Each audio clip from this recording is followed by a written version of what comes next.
বাংলাদেশে ফ্যাসিবাদ কখনো প্রত্যাবর্তন করুক, সেটাকে আমরা কেউ চাই? বাংলাদেশের মানুষ চায়? এদেশের মানুষ সেজন্য রক্ত দিয়েছে? অবশ্যই না। একটা বিষয়ে আমাদের ঐক্যবদ্ধ থাকতে হবে, এই দেশে কখনো আওয়ামী ফ্যাসিবাদের জায়গা হবে না। আমি পরিষ্কার বক্তব্য দিয়ে দিয়েছিলাম যে বাংলাদেশে আওয়ামী লীগের নামে কোন রাজনীতি হবে না। বাংলাদেশের আওয়ামী লীগকে রাজনৈতিক দল হিসাবে তার বিচার করতে হবে। যারা আওয়ামী লীগের নেতা কর্মী, ফ্যাসিস্ট হাসিনার মন্ত্রী, এমপি, দূষক, তাদের প্রত্যেককে আইনের আওতায় আনতে হবে। যারা মানবতা বিরোধী অপরাধ ট্রাইব্যুনালে যারা বিচারাধীন আছে, সেই বিচার আদালত আরো বাড়াতে হবে সামনে, প্রত্যেককেই বিচারের আওতায় আনতে হবে।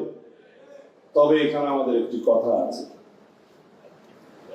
যদি আমরা হাজারে হাজারে লক্ষ বিচার করি, তাহলে এই জাতিকে সবসময় বিচার প্রতিশোধ বিভক্তির মধ্যে থাকতে হবে। সেজন্য যারা সাধারণ আমি বলছি, এখানে কারা যাবে আমরা আইনের মাধ্যমে ঠিক করব।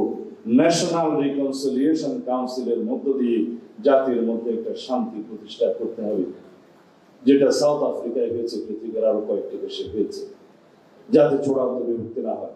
তবে অবশ্যই মানবতা বিরোধী অপরাধে যারা জড়িত, যারা গুম খুনে জড়িত, যারা হত্যাযজ্ঞে জড়িত, যারা সিভিয়ার অত্যাচার নির্যাতনের সাথে জড়িত, সে যে বাহিনীর হোক, যেই লোকই হোক, তাকে ক্ষমা করা হবে না।